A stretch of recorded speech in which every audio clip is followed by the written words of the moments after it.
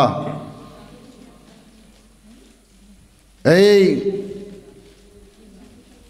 دانشورو، جو دین کے نام پہ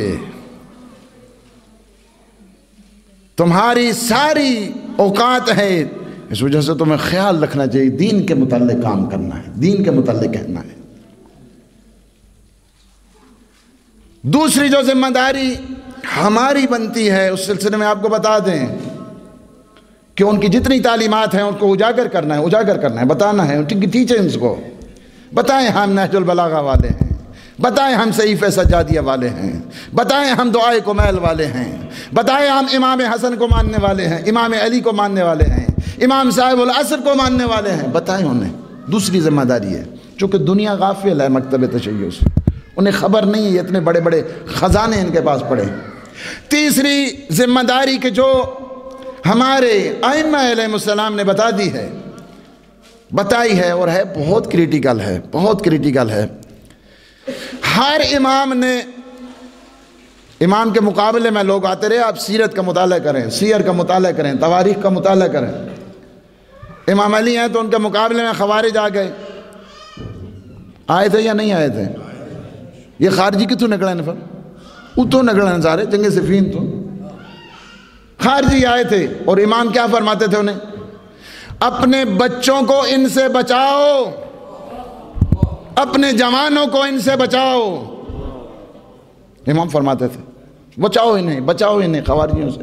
اس وجہ سے خارجی کون ہے؟ جو امام کے مقابل میں آ جائے۔ خارجیوں کا نظریہ، ایک نظریہ میں آپ کو بتا دوں، ان کے نزدیک امر بالمعروف واجب، اور جو بھی ہے اسے چاہیے امر بالمعروف کرے۔ ایک اگر کسی نے گناہ کبیرہ کیا تو اس کا قتل کرنا واجب۔ یہ ہیں خارجیوں کا نظریہ۔ ایک بھی اگر کسی نے گناہ کبیرہ، غیبت مثلا کسے کر دیتی ہے، غیبت جی کسے کر دیتی ہے، کیسے بھی غیبت کہتی ہے، واجب القتل ہو گیا۔ ہاں بھئی آ جا تیرے حساب کتاب کریے ذرا۔ ایک اگر کسی نے گناہ کبیرہ کو انجام دیا واجب القتل ہے۔ ان کے نزدیک امر بالمعروف ہر ایک کا واجب ہے۔ ہمیں کنڈیشن ہوتی ہیں، اب میں دیکھتا ہوں یہاں پہ 50 آدمی میری بات نہیں سننے والے، مجھے کیا ضرورت ہے خام اپنا ٹائم ویسٹ کروں؟ مجھ پہ اسلام نے پابندی نہیں لگائی ہے، میں کروں گا کہ جب لوہا گرم ہوگا تو میں ہٹ کروں گا نا۔ اتنے ٹھنڈے ہو چکے ہیں کہ متوکل عباسی، یہ جس نے اس کے بعد ہل چلانے کے بعد اس نے پانی چھوڑا تھا کربلا کی شہداء کی ان قبروں کو مٹانے کے لیے، اور جس جگہ، ایک جگہ ایسی ہے کہ جہاں پہ پانی وال بننا شروع ہو گیا، دیوار بننا شروع ہو گیا۔ وہ کون سی جگہ تھی؟ اس جگہ کو کہتے ہیں قبہ سید الشہداء، جہاں پہ جو بھی دعا آپ کرتے ہیں اور وہ دعا قبول ہوا کرتی ہے، اس کو کہتے ہیں قبہ سید الشہداء۔ اس میں بہت زیادہ وقت ہے، میں ٹائم بھی نہیں ہے چونکہ ہمارے پاس آ گئے ہیں محترم ہمارے عزیز سید اقبال حسین شاہ صاحب، انشاءاللہ پڑھیں گے۔ قبہ سید الشہداء جہاں پہ وال بننا شروع، دیوار بننا شروع، اس جگہ یہ متوکل عباسی گستاخ تھا، بہت بڑا گستاخ تھا، بہت بڑا فاسق اور فاجر، حتیٰ کہ جب کئی دفعہ امام علیہ السلام کو گرفتار کیا گیا، جاتے تھے چھاپے مارتے تھے، اس کے بعد چھاپے مارنے کے بعد جب پتہ چلتا تھا نہیں کچھ نہیں ہے وہاں پہ، جو ریڈ کیا جاتا تھا سب شراب پی رہا ہوتا تھا تو کہتا تھا شراب پئیں، یہ دیکھیں آپ اس کو، شراب پئیں۔ امام علیہ السلام نے فرمایا جس چیز کی تم مجھے آفر کرتے ہو نا، نہ میرا گوشت نہ میرے آبائے طاہرین کا گوشت اس سے آلودہ نہیں ہوا ہے، ہم آئے تطہیر کے پر بڑھتا ہے۔ اس کے بعد آپ پڑھیں گے انشاءاللہ، وہاں پہ کہا کہ آج جی چاہتے کچھ اشعار سنا دیں، ہماری مغنیہ نہیں آئی ہے موسیقی، یعنی اس قدر اس میں جبر، طاغوتیت، گستاخی، بے ادبی۔ امام نے، میں ایک شعر پڑھتا ہوں امام کا، باقی آپ خود تاریخ کی کتابوں میں پڑھیں، آپ کو مل جائیں گے۔ ہم نے مفصل پچھلے دنوں شہادت کا دن تھا، اس پہ مفصل انداز کے ساتھ مولا کی شہادت پڑھی، سارے واقعات تقریباً اس کو کنسائز کیا۔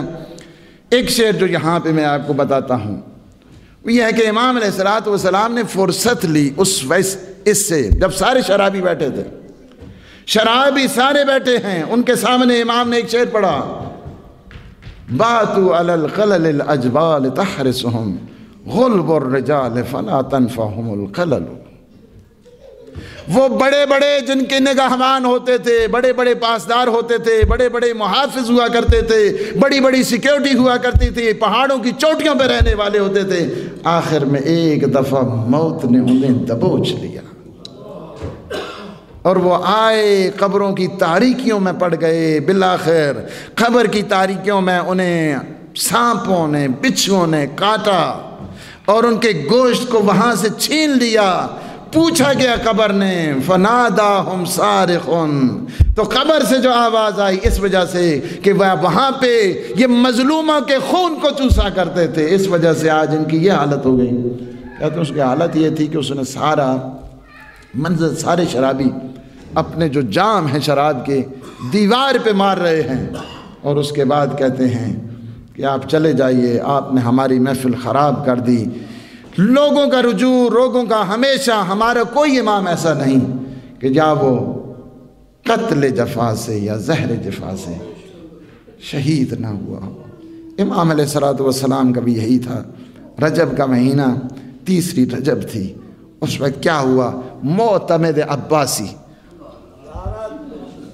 اس نے امام علیہ السلام کو زہر دلایا۔ کوئی رشتہ دار پاس نہیں، کوئی عزیز پاس نہیں، 11ویں امام موجود ہیں وہاں پہ۔ کبھی اسی وجہ سے کہتے ہیں جب انسان کو زہر ملتا ہے پیاس زیادہ لگتی ہے، انسان زیادہ پریشان ہوتا ہے، بیٹیاں نہیں، بیٹے نہیں، عزیز نہیں، رشتہ دار نہیں، وطن سے دور۔ میرے آقا امام حسن عسکری نے اپنے بابا کے سر کو اپنی آغوش میں لیا، ناز کیا، اس کے بعد تاریخ کہتی ہے بڑا اچھے انداز کے ساتھ امام کی تشییع جنازہ ہوئی۔ میں یہ کہوں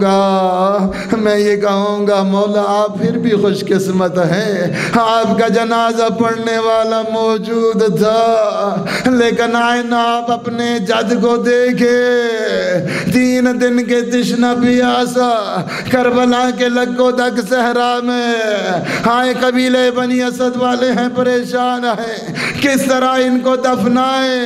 ہاں انہیں خبر نہیں ہو رہی۔ کیوں؟ کس طرح پتہ چلتا ہے؟ لاش کا پتہ سر سے چلا کرتا ہے، جب سر نہیں لاشوں کی خبر کیسے ہو؟ ہائے کہتے ہیں ایسے میں کوفہ کی طرف سے ایک سوار آیا، کہا قبیلہ بنی اسد پریشان نہ ہونا، میں آتا ہوں، میں تمہاری مدد کرتا ہوں۔ ہائے آتے ہیں ایسے میں کیا ہوا، کڑیاں کھلی، بیڑیاں کھلی، گلے کا دو گدرا کا، آ جاؤ میں تمہیں بتاتا ہوں، یہ بریر حمدانی کا لاشا ہے، یہ مسلم ابن حسجہ کا لاشا ہے۔ ایسے میں جاتے ہیں، ایک دفعہ اپنا ہاتھ اپنے سینے پہ رکھ لیتے ہیں، ہاں ایک دفعہ چیخ بلند ہوتی ہے، قبیلہ بنی اسد والے کہتے ہیں کیا ہوا؟ کہا یہ ہم شکل پیغمبر کی لاش ہے، آ جاؤ اٹھا لو۔ اس کے بعد امام کی لاش، ایسے میں دیکھا ایک ایسی جگہ تھی کہ جہاں پہ پتھر پڑے ہیں، نیزے پڑے ہیں، ہاں ایک دفعہ امام کی چیخ بلند ہوئی، فریاد کر کے غش کھا گئے۔ جب ہوش آیا نا اس کے بعد کہا آنے والے اتنا بتا دے آپ کون ہے؟ کہا میں ان کا بیٹا ہوں، میں ان کا بیٹا ہوں کہ جنہیں 3 دن کا پیاسا شہید کر دیا گیا۔ اس کے بعد جب جانے لگے نا فرمایا نہیں، ابھی ایک چٹائی منگوائی اور فرمایا فرات کے کنارے جانا ہے، میرے چچا عباس کی لاش وہاں پہ، میرے چچا عباس کی لاش وہاں پہ۔ کہتے ہیں جب لاش کو اٹھا کے لایا گیا، اس کے بعد امام نے فرمایا قبیلے بنی اسد کے جوانوں سے، ان کے مردوں سے، ان کے عورتوں سے فرمایا قبر میں اترے، اس کے بعد فرمایا جب تک میں نہ بلاؤں اس وقت تک نہیں آنا. کہتے ہیں کافی دیر گزر گئی، امام باہر نہ نکلے.